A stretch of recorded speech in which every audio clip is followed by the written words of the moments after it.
you remember when we were doing an inspection of under the bonnet, we had a look at the drive belt and the idler pulley. And by looking at this, the idler pulley, we found that the bearing was actually quite loose and with quite a lot of play there. Not acceptable. Also running it was very noisy. You'll probably hear a dry bearing squeaking there. The belt condition itself is in very poor condition. You can see this. It's cracked, perished and needs replacing. What we're going to do in this video is replace the auxiliary drive belt, and there are two of them that could be found on a 300 TDI. They're different lengths and it all depends on the alternator pulley size. A 7-ribbed belt of a 1595mm is ERR 3287. 7-ribbed belt 1580mm long is ERR 5911, available from Bearmark. The automatic tensioner is ERR 4707, also available from Bearmark. Don't be dependent on chassis number when ordering your belt, because somebody might have fitted an alternator with a larger or a smaller pulley. This is because of the age of these vehicles now. People fit anything. So before ordering, check the length of the belt. We're also going to change the automatic tensioner, and this is a good part, Dayco. They also do timing belt idlers, so we know it's good quality. These are from Bearmark, of course. We're going to need some tools. One of those is a wire brush. This is to remove the dirt from in between the pulley grooves. We'll also need a torque wrench.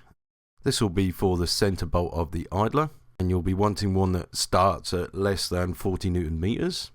You'll also need a 15mm socket on that. Also, I have a 15mm socket and bar, but you might prefer to use a long spanner. It depends what you've got in your toolbox. This is for lifting or taking off the tension of the belt so you can slip the belt off from underneath the idler pulley. If you're lucky enough to find the stamp on the belt, you'll see the size, which will be 7pk, and a number. This is the length and the amount of ribs that are on the belt. This has got 7 ribs, so it's 7pk. You could use a rough measurement and put the belts together and see if they're the same size.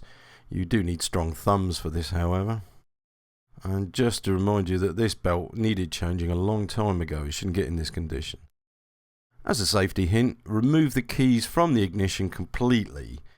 This might just save your fingers from being trapped between pulleys if it's started by somebody. Anyway, right, what we're going to do first of all is remove the belt, and this obviously is for people who've never done this before, is pull the idler adjuster up and slip the belt from underneath it. Now, one thing here, you can remove the belt with the fan on, or you could remove the fan. It makes it much easier. Generally what you need to do is take the belt over the fan. There's plenty of space so you can do that. Now, for the people who have never done this before, this is how you take the belt off. Now, you got to remember as well that the belt has to go on the same way, so use this as reference. It's a little bit of a struggle to get the belt off down the bottom, but this is quick. It took me about 10 seconds to do this, if that, and the belt's off. Once the belt's off, you then have access to the automatic tensioner.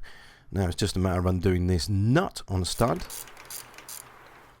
wind it off, and sometimes you'll find that you have the stud there, and other times you might possibly take the stud out as well, which is more advantageous.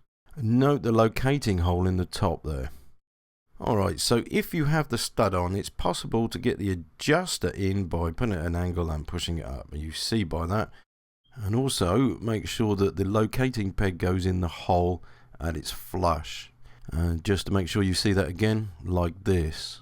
After then, you can then tighten the nut up and torque it up. From the workshop manual, you'll see the auto tensioner auxiliary drive stud is 14 Newton meters, and the tensioner itself, or the nut, will be 45 Newton meters. Specifications, torque, that is the section you look at to find your torque settings for the engine on the 300 TDI. Next job is to clean the grooves in between all the pulleys. Now you have the water pump, you have the fan drive, you also have the alternator. This can be done on the maintenance schedule as well to get the crap out between the grooves. This will make a healthy belt run quieter. The fiddliest part of this job is getting the belt back on. Now if you have the fan on, you're going to have to take the belt over the fan blades and get it so it's onto the front of the engine. This is quite easy, but if you feel you're going to get frustrated with this, take the fan off, the viscous fan off, before you take the belt off. Just for reference here, we're now in the workshop and I'm going to show you how to put the belt on.